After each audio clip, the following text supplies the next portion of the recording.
একটি আঙুরের বিচিতে কোরআনের সূরা লেখা সম্ভব?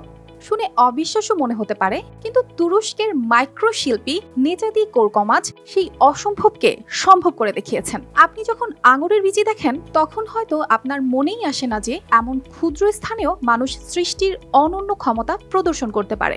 কিন্তু কোরকমাজ সেই বিচিতেই কোরআনের সম্পূর্ণ সূরা আল ইখলাস লিখেছেন। আর সেই শিল্পকর্মের পেছনে রয়েছে মাসের পর মাসের অধ্যাবসায়, সূক্ষ্ম দক্ষতা আর অদম্য ইচ্ছা শক্তি। 400 বছর আগেও এমনই এক মহাকৃতি তৈরি হয়েছিল।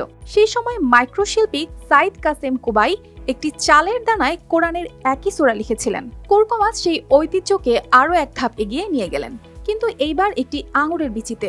আর এই কাজের সূক্ষ্মতার জন্য তিনি ব্যবহার করেছেন এক টুকরো মাকড়সার লোম, যা দিয়ে ব্রাশ তৈরি করেছিলেন। মৌমাছির হুল ব্যবহার করেছেন সূক্ষ্মতা বাড়াতে। ভাবাই যায় না শিল্পী কিভাবে এত ক্ষুদ্র উপকরণ দিয়ে এমন নিখুঁতভাবে একটি পুরো সূরা লিখে ফেললেন। নেজাদির এই মহাকৃতি স্থানীয় এক মিউজিয়ামে প্রদর্শিত হচ্ছে। বিশ্বব্যাপী এটি এখন পরিচিত হয়েছে ক্ষুদ্রতম ক্যালিগ্রাফির শিল্পকর্ম হিসেবে। এই সূরাটি শুধু মাইক্রোশিল্পের নিদর্শন নয়, বরং বিশ্বাস ও ধৈর্যের অনন্য উদাহরণ। কোরকমাজ শুধু এই সূরা আল ইখলাসই নয়, আরও একটি অসাধারণ সৃষ্টি তৈরি করেছেন। 5 বছর আগে তিনি হাতে লিখেছিলেন একটি ছোট্ট ক্ষুদ্র কোরআন, যার প্রতিটি পাতা সোনার পাত দিয়ে সাজানো ছিল। 120 পাতার এই ছোট্ট কোরআন তৈরি করতে সময় লেগেছিল প্রায় 3.5 বছর। কোরকমাজের এই শিল্পকর্ম প্রতিটি ধর্মপ্রাণ মানুষের জন্য এক আশ্চর্য।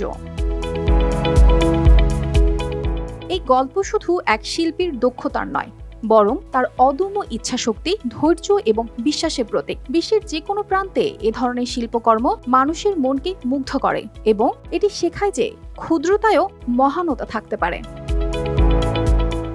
অর্পিতা জাহান, RTV।